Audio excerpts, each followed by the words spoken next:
Shit, अरे बहुत discount price में एकदम आधे दाम पे दे रहा हूँ साहब। नहीं चाहिए। अरे आप देखो तो सही, अरे बहुत अच्छा क्वालिटी अरे भाई, एक बार पुराना नहीं चाहिए। क्वालिटी देखो क्वालिटी।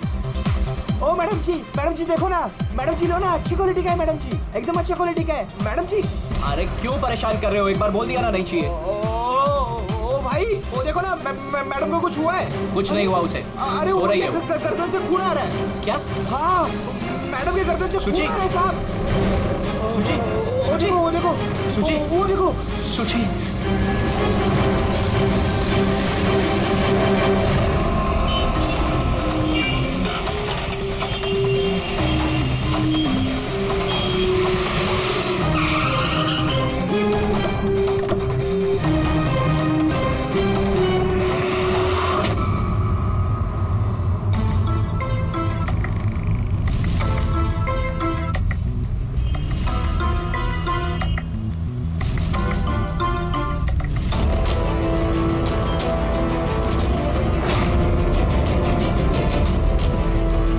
काफी खून बह चुका है, लगता है गोली काफी देर पहले चली थी।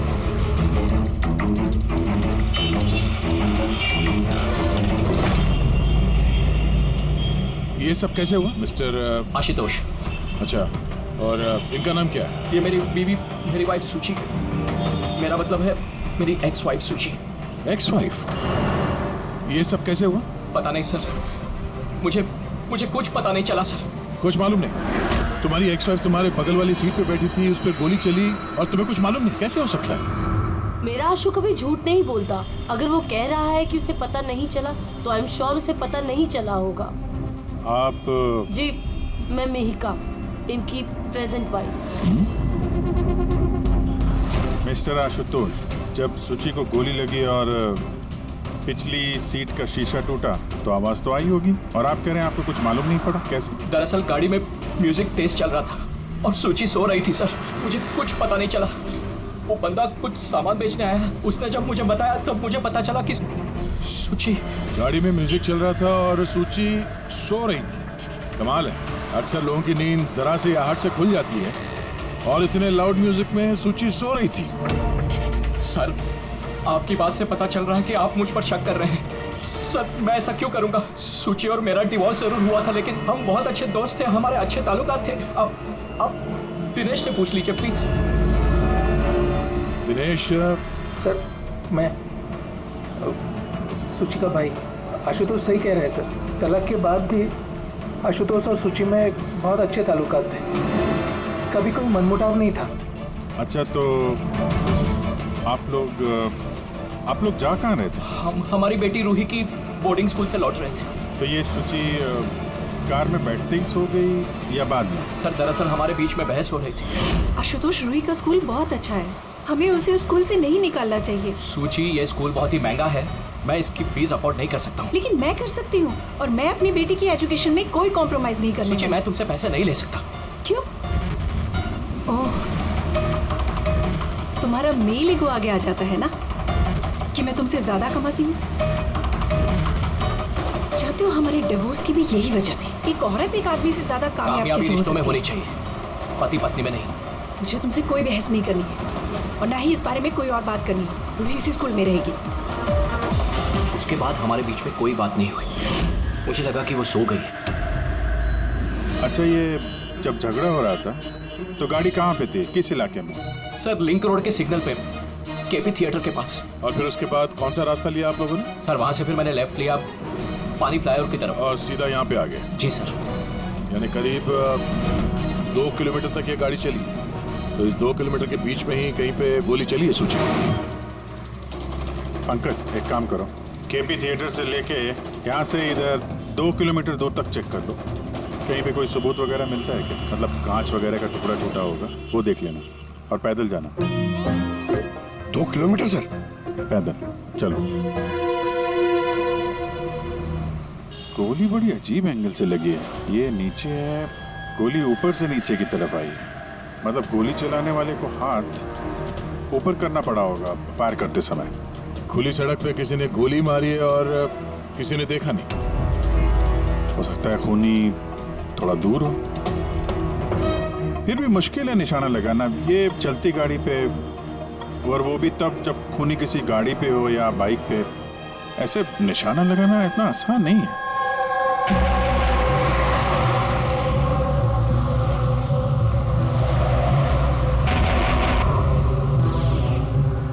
रास्ते में कहीं पे गाड़ी रोकी थी तुमने? सिग्नल पे रोकी थी सर, बस और कहीं नहीं। अगर सिग्नल पे किसी ने गोली चलाई हो या फिर कहीं और से भी गोली चलाई हो तो वो निशाना लगाने के लिए वक्त तो लगेगा। तो किसी ने गोली मारते हुए किसी को देखा कैसे नहीं?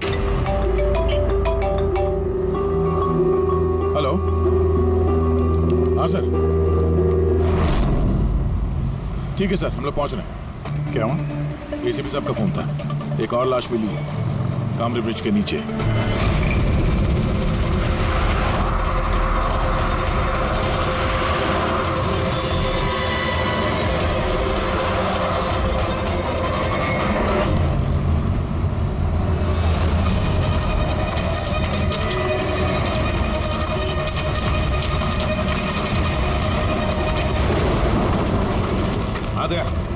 सर, आपको पता कैसे चला इस लाश का? लोकल पुलिस को आसपास के लोगों ने कंप्लेंट दी थी। 2 घंटे पहले लाश मिली है। सिर के पीछे घाव है और पीठ पर भी गोली का निशान। सर, एक बात समझ में नहीं आ रही है, इसे किसी ने यहाँ पे मारा या कहीं और मार के यहाँ पे फेंका है? देखते हैं फिर भी। सर, रोड पर एक लवारिस बाइक भी मिली। मुझे लगता है इसी आदमी की वो बाइक।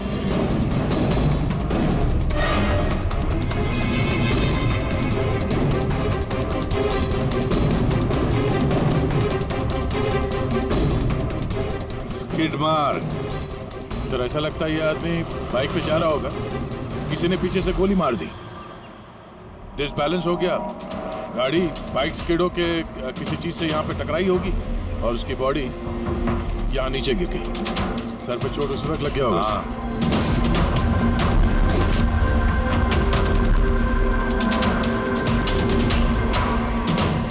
सर, समझ में नहीं आ रहा ये आदमी कौन है। इसका कोई आइडेंटिफिकेशन नहीं है। ये मिसिंग पर्सन ब्यूरो में पूछताछ करूँ क्या? फ्रेडी, इतनी जल्दी कोई भी मिसिंग पर्सन ब्यूरो में रिपोर्ट दर्ज नहीं करेगा।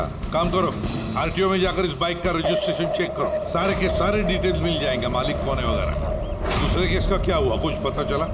नहीं सर, बड़ा अजीब केस है, समझ में नहीं आ रहा गोली किसने चलाई और कहाँ से। सर, वो पूरा इलाका देख लिया सर, लेकिन कोई सुराग नहीं मिला। ट्रैफिक पुलिस से क्या पता है सर? ट्रैफिक पुलिस वाले, वहाँ के दुकानदार और 2-3 जन और जो खड़े थे उन सबसे पूछा सर, किसी को खून के बारे में कुछ नहीं पता। सर, सूची पे गोली चली कहाँ से?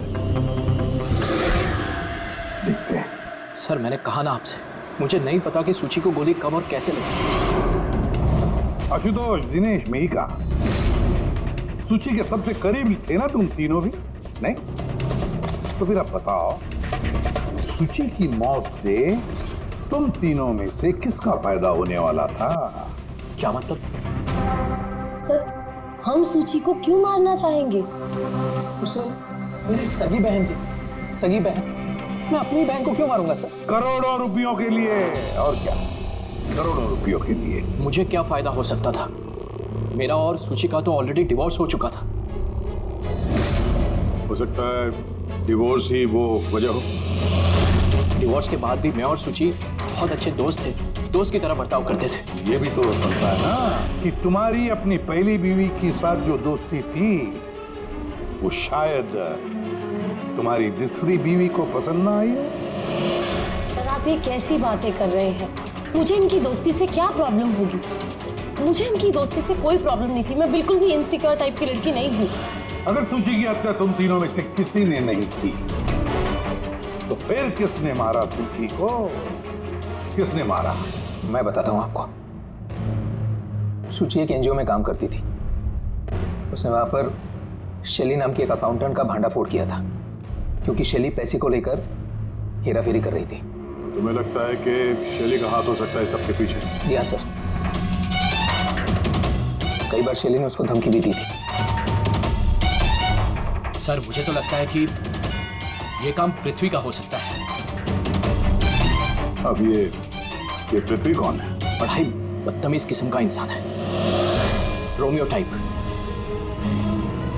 सूची ने पुलिस में कंप्लेन भी की थी उसके खिलाफ।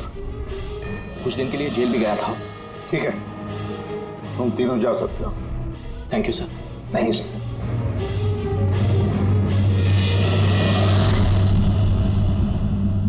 सर, ये तीनों गड़बड़ लग रहे हैं। इन तीनों पर कड़ी नजर रखो। होता तो शैली और पृथ्वी दोनों को ब्यूरो बुला लेते हैं। सर, आरटीओ से बाइक के मालिक का पता चल गया। सर, पृथ्वी और शैली का फोन अनरीचेबल आ रहा है, तो मैंने फ्रेडी से कहा है उनकी मोबाइल फोन को ट्रेस करने के लिए। ये तो हमारा डिलीवरी बॉय विवेक है। सर, हमारी बाइक ज्यादातर यही चलाता था। सर, इससे किसने मार दिया? वही पता करने की कोशिश कर रहा है। अच्छा, इस विवेक की किसी के साथ कोई दुश्मनी थी क्या? नहीं सर, ये तो बहुत ही सीधा साधा शरीफ लड़का था। कब से काम कर रहा था वो यहाँ पे? पिछले 1 महीने से। राजस्थान से आया था। सर, बहुत मेहनती था। सर, ये तो यहाँ शहर में किसी को जानता भी नहीं था। ये कहाँ जा रहा था डिलीवरी करने? कहीं नहीं सर। सर, छुट्टी थी आज उसकी, इसलिए मेरी बाइक लेकर घूमने के लिए गया था। अच्छा, उसका घर का एड्रेस दे सकते हैं जरा? सर, उसका घर का एड्रेस नहीं है, वो यहीं शॉप में सोता था। उसका सामान वगैरह कुछ? सर, ये उसका एक बक्सा है। ये?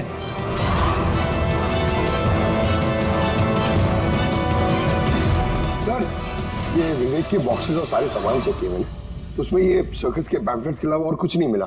या तो उसे सर्कस बहुत ही ज्यादा पसंद होगा, या फिर अपने फ्री टाइम में ये पैम्फलेट बना के वो पैसे कमाता होगा। एक ऐसा मर्डर जिसमें सस्पेक्ट ही नहीं है। आखिर से विवेक जैसे गरीब आदमी को मार के किसी को क्या फायदा हो सकता है? यही तो फिर ये सूची का दूसरा मर्डर, जिसमें कई लोगों पर हमें शक है। उनमें से कोई भी गाड़ी के पास जाकर के गोली चला सकता था सूची पर। नहीं बस, आई एम सॉरी बट मैं तुम्हारी बात से सहमत नहीं। कौन सी बात से? यही कि किसी ने इसे पास से गोली मारी। क्या मतलब? मतलब ये यार, ये तो राइफल की गोली है। हाँ सर, और ये गोली सूची के गले पर यहाँ इस तरह फंसी हुई थी। गोली राइफल से चली है तो काफी दूर से चली होगी। हाँ बिल्कुल, दूर से भी और बस ऊंचाई से भी। हाँ, मैं बताता हूँ। ये देखो बस, 50 डिग्री एंगल से सूची को गोली लगी है। गोली यहाँ से आई, उसने कार की खिड़की का शीशा तोड़ा और उसकी गर्दन में आकर के लगी। ये गोली जिस एंगल से आई है सर, कितनी दूर से चली होगी गोली सर? लगभग 70 फीट की ऊंचाई से। किसी बिल्डिंग से गोली चलाई है। स्नाइपर तैयार बैठा था बिल्डिंग के ऊपर गोली चलाने के लिए। काम करो, जरा इस एरिया का मैप निकालो। तो गोली गाड़ी के बाई तरफ से आई थी, और बाई तरफ तकरीबन बहुत सारे ये बिल्डिंग्स और हाई राइज टावर्स है सर। तो जिस जगह पे दोनों का झगड़ा हुआ, वहां से लेके सूची की लाश जहाँ पे मिली, उसके बीच में तकरीबन 15 से 20 टावर्स है। इन्हीं में से किसी एक बिल्डिंग से गोली चली होगी।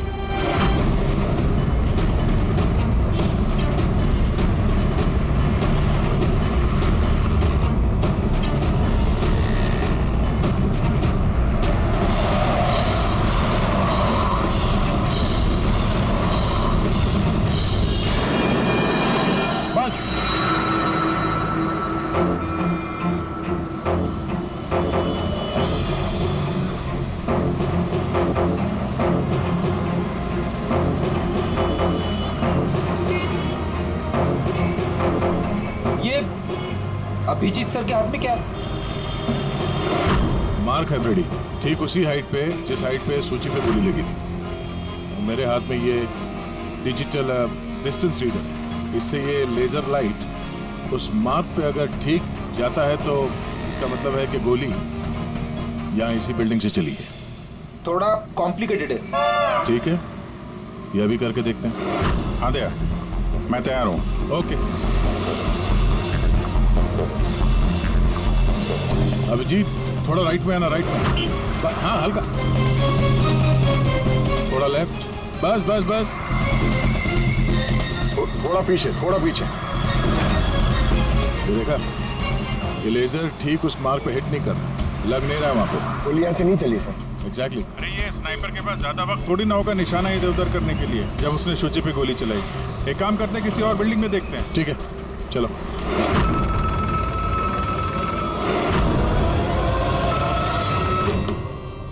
हेलो। हाँ हेलो, क्या ये फैंटेसी सर्कस जयपुर राजस्थान का ऑफिस है? जी हाँ, बोलिए। देखिए, मैं मुंबई सीआईडी से एसीपी प्रद्युमन बोल रहा हूँ। क्या आपके यहाँ कोई विवेक काम करता था? हाँ हाँ, जानता हूँ विवेक को, वो इसी सर्कस में काम करता था। क्या हो गया? क्या काम करता था वो, कुछ बता सकते हैं? देखिए साहब, अगर सारा दिन आपसे फोन पे लगा रहूंगा ना तो मेरा शो कैंसिल हो जाएगा। मैं आपकी बात अपने मालिक को बोलता हूँ, वो आपको कॉल करेंगे, समझे? हेलो।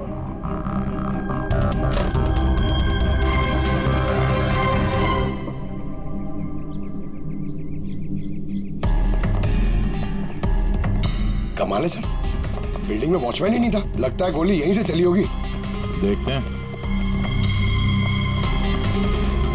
हाँ अभिजीत, रेडी है?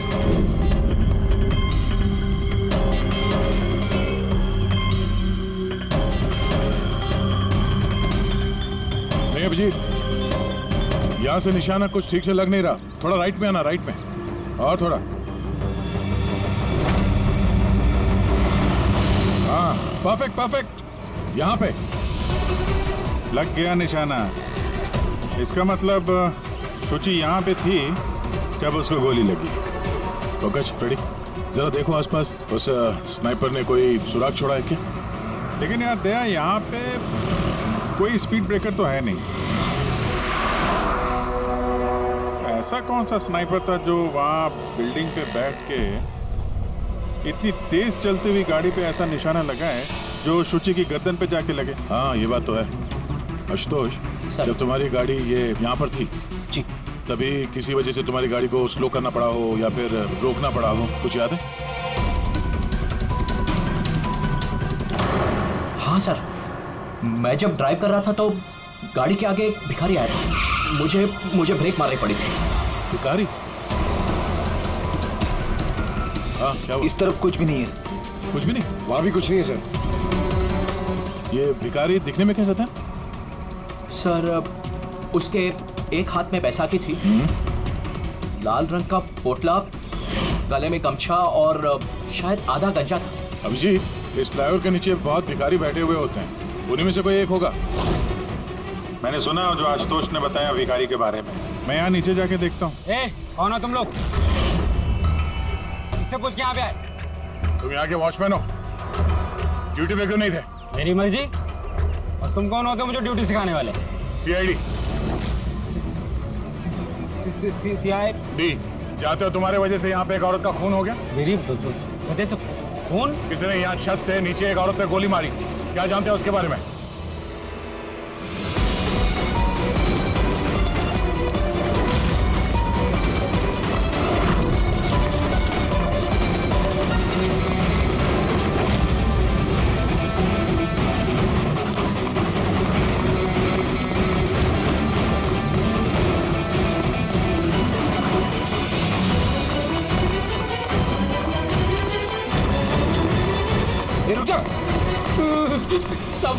मैंने कुछ नहीं किया सब मैंने कुछ नहीं किया सब मुझे छोड़ दो। कुछ नहीं किया तो भागा क्यों?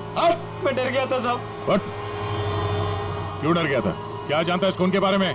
साहब, मैंने पैसे लिए थे, लेकिन उसने ये नहीं बताया था कि वो किसी का खून करने वाला है साहब। कौन था वो आदमी? पहले कभी देखा नहीं साहब। उसने बोला कि वो बिल्डिंग की छत पे अपनी गर्लफ्रेंड को प्रपोज करने वाला है साहब। उसने 2 घंटे को 15,000 रुपए दिए थे साहब।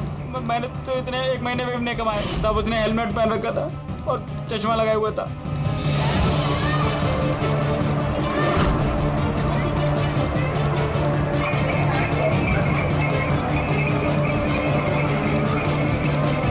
अरे सुनो भाई, ओ भाई साहब, ये एक ऐसे आदमी को देखा है जो लाल गमछा बांधता है,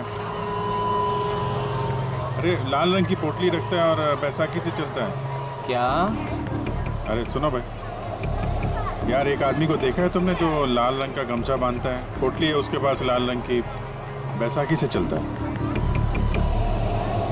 नहीं देखा?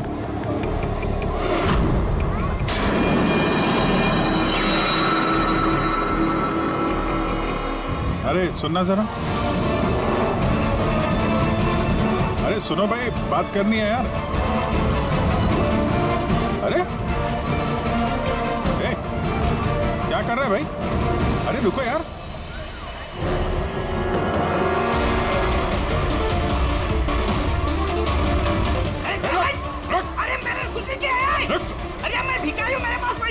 भी नहीं है। अरे कौन हो? छोड़ दो मुझे। अपाहिज होने का नाटक कर रहा है। तुझे मालूम है बिना पैर के आदमी कैसे जीता है? अरे कौन हो तुम? क्या चाहते हो? मेरे पास पैसे नहीं से नहीं, मैं रास्ते का भिखारी भीख मांग के जीता। तो जानबूझ के उस लाल वाली गाड़ी के नीचे गिरा था ना? कौन सी लाल गाड़ी? मैं किसी गाड़ी के आगे ले आया। साहब क्या दादागिरी है, आप इसे छोड़ दीजिए वरना ठीक नहीं होगा, मैं बता देता हूँ। सीआईडी से हूँ मैं। इधर जरा, हाँ? शराफत से बता दे, वरना मैं अपने पे आ गया तो बहुत भारी पड़ेगा। नहीं नहीं साहब, आप पक्का सीआईडी से तो बताता हूँ। वो एक आदमी ने मुझे पैसा दिया था ये सब करने के लिए, और उसने कहा था कि जैसे ही लाल गाड़ी आती है तुम उसके आगे गिर जाना। तो मैं गिर गया साहब। तुझे पता कैसे चला कि लाल गाड़ी कब आएगी? वो छत पे एक आदमी खड़ा रह के इशारा करने वाला था, जैसे उसने इशारा करना मैं गाड़ी के आगे गिरना, ऐसा हमारा प्लान था साहब। तुझे मालूम है एक औरत का खून हो गया तेरे इस प्लान के चक्कर में? साहब मुझे माफ कर दो, मैं रास्ते का भिखारी हूँ, देखो मेरी हालत कैसी है साहब, मुझे छोड़ दो। चल ये बता वो आदमी कैसा था दिखने में? नहीं वो साहब मोटरसाइकिल पे आया था, हेलमेट पहने हुआ था, तो चेहरा दिखाई नहीं दिया। अरे यार कुछ तो देखा होगा, कुछ सुना होगा तूने? उसका फोन आया था, सामने वाले ने कहा था कि जल्दी जल्दी मिलने आओ, तो हाँ तो उसने कहा था कि मैं पहुंचता हूँ। कहाँ पहुंचने का बोला था, कुछ याद है? कुछ सुना तूने? हाँ याद आया, भांडुप मिल। हाँ भांडुप मिल, भांडुप मिल। अच्छा ठीक है वापस आ जाओ, मैं सर को इन्फॉर्म करता हूँ। Okay sir. हाँ अभिजीत भांडुप मिल से वापस आ रहा है। उसका कहना है कि मिल एकदम सुनसान पड़ा है, कोई सुराग हाथ नहीं लगा उसके। खूनी तो वहीं पे भाग कर गया होगा, हो सकता है अभिजीत पहुंचने से पहले वहां से गायब हो गया। पंकज, हाँ सर। पंकज एक काम करो, जिस वक्त सूची को गोली लगी थी उस वक्त उस एरिया में कितने मोबाइल फोन एक्टिव थे पता लगाओ। स्नाइपर का फोन उसी में से एक हो सकता है। चल हाँ। पंकज ये भी देखना कि उनमें से कितने लोग भांडुप मिल गए थे।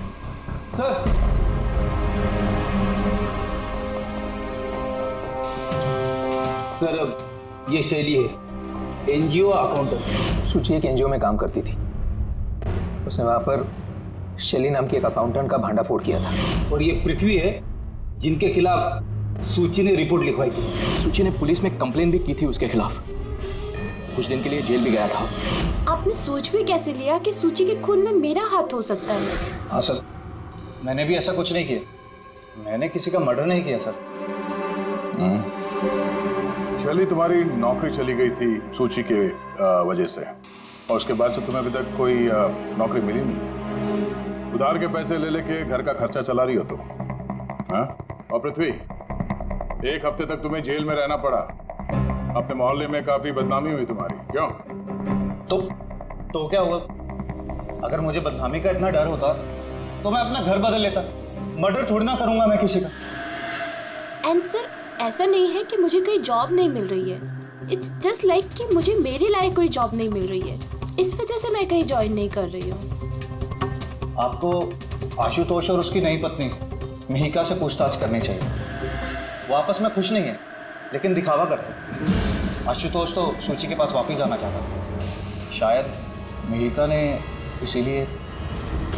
एंड सर सूची की ना उसके भाई दिनेश से भी नहीं बनती थी, हमेशा ना फोन पे उससे झगड़ती ही रहती थी। अच्छा, और किस बात को लेके होता था ये झगड़ा इन दोनों भाई बहन के बीच? एक्चुअली सर दिनेश ने आशुतोष को धमकी दी थी कि सूची से दूर रहे, शायद सूची को यही अच्छा नहीं लगा होगा। इन एक बार सूची ने मुझे ये भी बताया था कि मिहिका जलती है उसकी और आशुतोष की दोस्ती से। 100% इन्हीं में से किसी एक ने उसका मर्डर किया। हाँ सर। अच्छा ठीक है, जा सकते हो तुम दोनों, लेकिन एक बात अच्छी तरह से याद रखना, जब तक इन्वेस्टिगेशन पूरा नहीं होता ये शहर छोड़कर तुम कहीं नहीं जाओगे। इस केस में किसी की बातों का भरोसा नहीं हो रहा सर, ऐसा लगता है कि सब के सब झूठ ही बोल रहे हैं। हाँ, पर यार जो भी है उसने बड़ी लंबी प्लानिंग की है। पहले भिखारी को पैसे दिए, फिर वॉचमैन को हायर किया, फिर स्नाइपर को हायर किया, तो सही वक्त मिलते ही सूची को उड़ा दिया। सर, हाँ सर जिस वक्त सूची को गोली चली थी सर, उस वक्त ब्रिज के आसपास 2000 लोगों के मोबाइल एक्टिवेट थे। तो उसमें से कौन सा मोबाइल फोन भांडू पुल की तरफ गया देखा? एक फोन गया था सर उस तरफ, लेकिन वो प्राइवेट नंबर है तो वो ट्रैक नहीं हो पाया। और क्या बता सकते हो इस नंबर के बारे में? यही सर कि वो मिल तक गया लेकिन रुका नहीं, वो सीधे चला गया कामरी ब्रिज की तरफ और फिर वहां से सिग्नल चला गया सर। कामरी ब्रिज? विवेक की लाश भी तो हमें उसी ब्रिज पर नहीं मिली थी। ये कोई कॉन्सिडेंस तो नहीं हो सकता?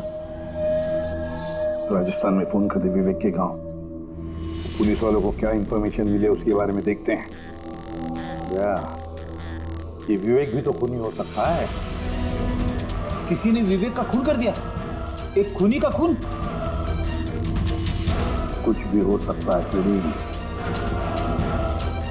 इस केस में कुछ भी हो सकता है।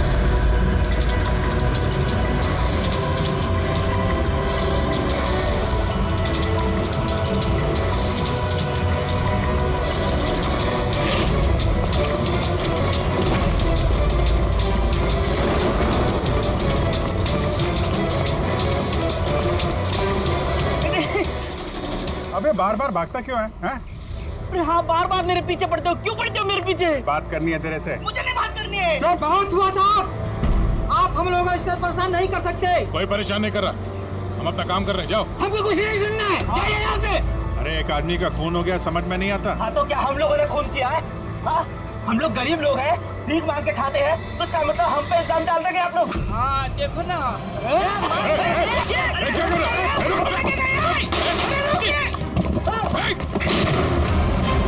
अभिजीत, तू ठीक हो? थोड़ा सा। ओह नो, पत्थर लग गया है। क्या किया तुम लोगों ने? हाँ? ये देख, याद इसने पैसे दिए थे तुम्हें? इसका भी खून हो गया? हाँ मर गया ये, ध्यान से देख। क्या ये वही आदमी है जिसने तुझे बोला था कार के आगे गिरने के लिए? जरा जूम करो।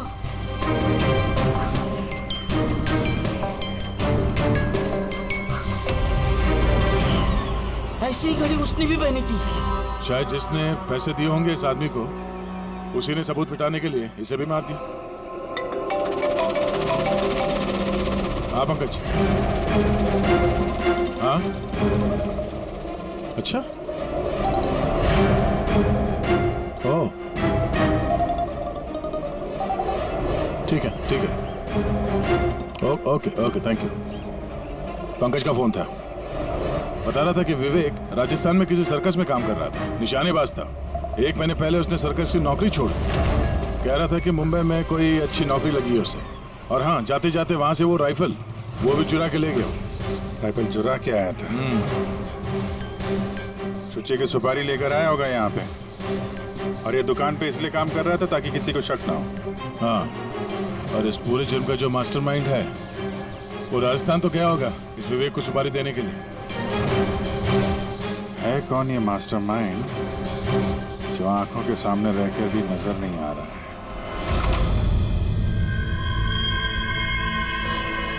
अरे मिस्टर आशु। सर आप लोग यहाँ? मिस्टर आशु, उस आदमी का पता चल गया है जिसने सुची पे गोली चलाई थी। वाह, दैट्स अ ग्रेट न्यूज़। आपने पकड़ लिया उसे? विवेक नाम है उसका। आप लोग किसी विवेक को जानते हो? नहीं तो। कमाल है, आप किसी विवेक को नहीं जानते हो, मगर 15 बार कॉल किया आपने अपने मोबाइल से। क्या? सर मैं जब किसी विवेक को जानता ही नहीं हूँ तो मैं उसे फोन क्यों करूँगा? सिर्फ इतना ही नहीं, उससे मिलने तुम राजस्थान भी गए थे। सर्कस में उसकी गोली चलाने की कला तुम्हें इतनी पसंद आ गई थी कि सूची को मारने का कॉन्ट्रैक्ट भी दे दिया उसे। क्यों? 1 मिनट सर, 1 मिनट। ये बात सच है कि मैं बिजनेस ट्रिप के लिए राजस्थान गया था, लेकिन मैं कोई सर्कस में नहीं गया था। और मैं जब कोई विवेक को जानता ही नहीं हूँ तो मैं उसे फोन क्यों करूँ? तो क्या ये तुम्हारे फोन रिकॉर्ड झूठ बोल रहे हैं? सर ये हो सकता है कि मेरे फोन से किसी और ने फोन किया हो मेरी गैर मौजूदगी में। अच्छा, तो आप अपना फोन ऐसे ही लापरवाही से इधर उधर छोड़ देते हैं क्या? नहीं सर। हाँ सर। अच्छा ठीक है sir, okay sir, okay. Doctor Salunkhe का फोन था, हमें फॉरेंसिक लैब में बुलाया आशुतोष को लेके। बस सुची यहाँ बैठी हुई थी इस सीट पे, और ये इस सीट का हिस्सा है जो पीछे की तरफ, और ये है वो लीवर जिससे सीट आगे पीछे होती है, और इस लीवर को जाम कर दिया गया है। देखो, लीवर को जाम कर दिया गया है। हाँ यार, बस यही सुना कैसे? इसके लिए आपने हमको वहां से बुलाया? पंकज, क्या तेरी पूरी बात सुनो ना। सुराग ये नहीं है कि ये लीवर अटका हुआ है, सुराग ये है कि इसे जानबूझकर पीछे अटकाया गया। और सर सीट जानबूझ के कोई खराब क्यों करेगा? यही तो हम लोग भी सोच रहे थे। आशुतोष, ये तुम्हारी इस गाड़ी की सीट कब से ऐसी है, कब से पीछे अटकी पड़ी है? सर परसों रात तक तो ठीक थी, लेकिन कल सुबह जब निकला तो रिक्लाइन काम नहीं कर रहा था। मेरे पास ठीक कराने का वक्त नहीं था, इसलिए ऐसे ही निकल पड़ा। तालुंके साहब, सीट खराब होने का इस केस से क्या लेना देना? लेना देना है पहले, और लेना देना ये है कि खूनी चाहता था कि सीट पीछे अटकी रहे ताकि सूची की पोजीशन ऐसे रहे पीछे की तरफ। सर, अगर वो आगे बैठती या पीछे बैठती तो उससे खूनी को क्या फर्क पड़ता? खूनी तो गोली चलाने वाला था ना। यार पंकज, तुम एक काम करो, यहाँ ड्राइविंग सीट पे बैठ। सारिका, तुम सूची की जगह। हाँ। अब मान लो कि मैं सूची हूँ, तो जब मैं इस सीट पे बैठी थी तब मेरा सर ऐसे था। बस सूची का सर यहाँ होने का फायदा खूनी को तब मिलता जब उसका एम सूची नहीं, ड्राइविंग सीट पर बैठा हुआ आदमी होता, मतलब आशुतोष होता। लेकिन आशुतोष को किसी भी वजह से बहुत जबरदस्त ब्रेक लगाना पड़ा। ब्रेक की वजह से झटका लगा और झटके में सूची आगे आई और बॉस गोली आशुतोष को लगने की बजाय सूची को लग गई। सर इसका मतलब आशुतोष खूनी नहीं है, बल्कि कोई उसका खून करना चाहता है।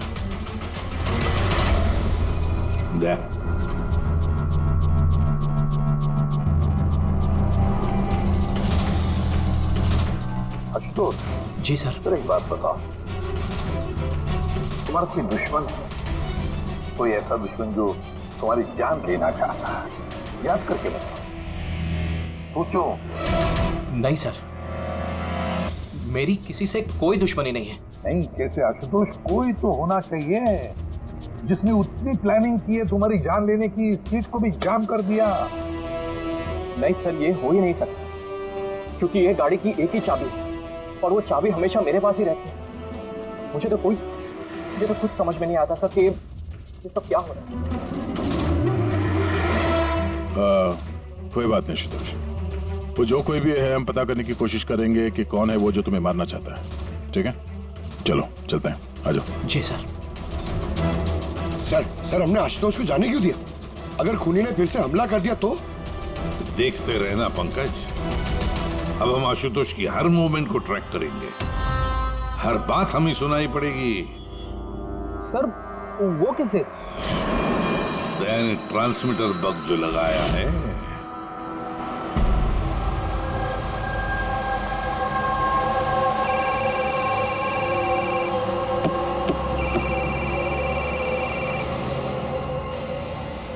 हेलो,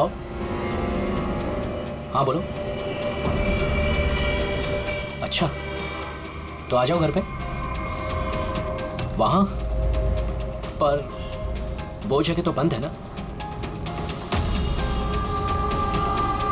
ठीक है, आता हूं।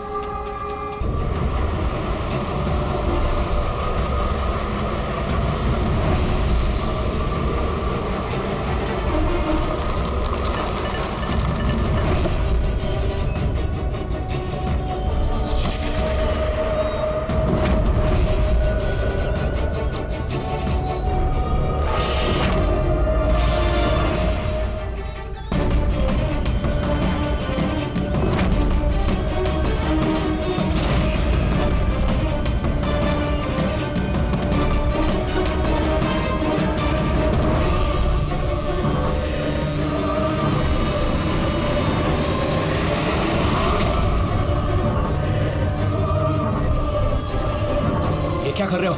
गन? माय गॉड, गोलियों की आवाज है। जल्दी चलो। कहीं और एक खून न हो जाए। सब बस पहुंच ही रहे हैं हम लोग। सर हाँ, हमारा ये वाला जो सस्पेक्ट है सर, अभी अभी खबर आई कि ये भी राजस्थान गया था आशुतोष का पीछा करते करते। ये तो आशुतोष के बिल्कुल करीब था।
दिनेश, सर मैं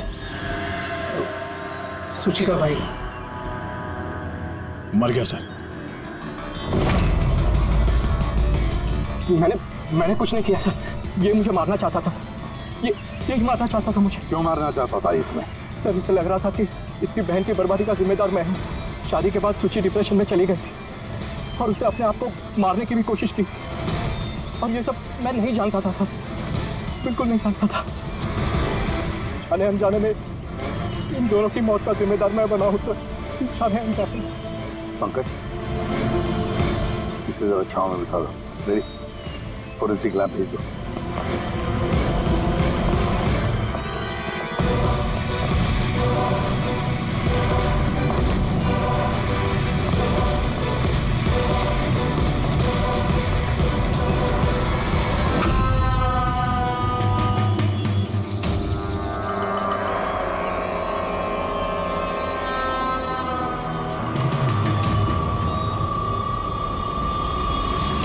कहानी में नया ट्विस्ट। Ashutosh,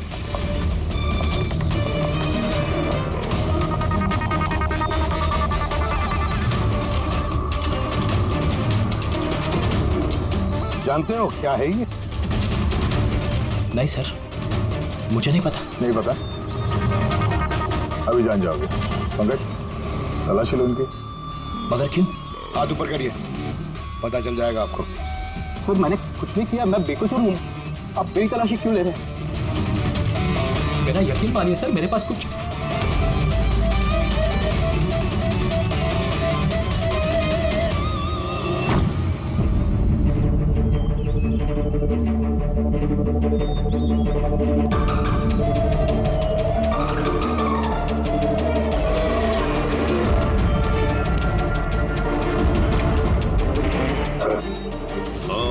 rubber bullets.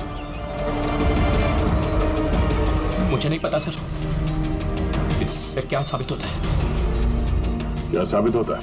हाँ? तुमने इस गन से दिनेश का खून किया, असली बुलेट से। हाँ? तो फिर ये गन कैसे आई तुम्हारे पास, और वो नकली रबर बुलेट कैसे फायर हुआ और कब?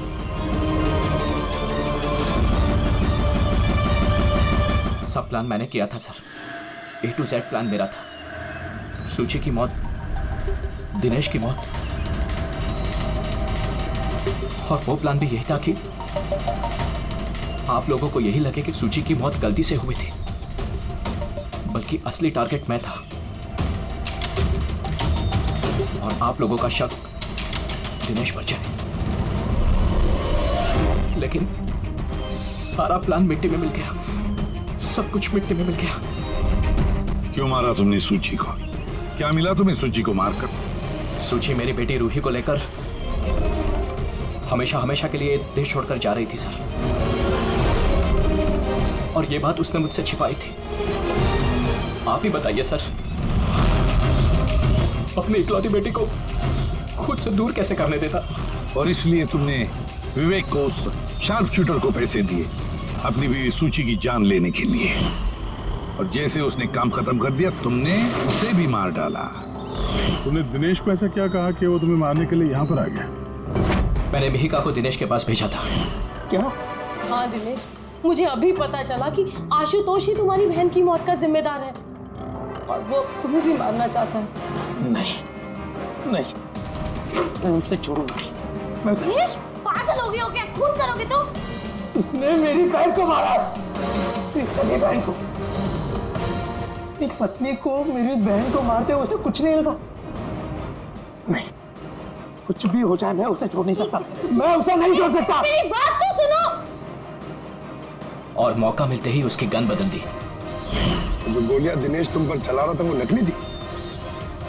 हाँ, लड़ाई के दौरान मैंने गन बदल दी थी ताकि आप लोगों को लगे कि आत्मरक्षा के लिए मैंने दिनेश को मारा है और आप लोगों के सामने मैं बेगुनाह दिखूं। क्या छोड़ा तुमने अपनी बच्ची के लिए? ना माँ ना बाप। उसी बच्ची को पाने के लिए तुमने उसी की माँ को मार डाला और फिर इस जुर्म में तुम भी जिंदगी भर जेल की सलाखों के पीछे सड़ते रहोगे। बताओ आशुतोष, क्या मिला तुम्हें अपनी बच्ची को इस तरह से अनाथ करके? क्या मिला?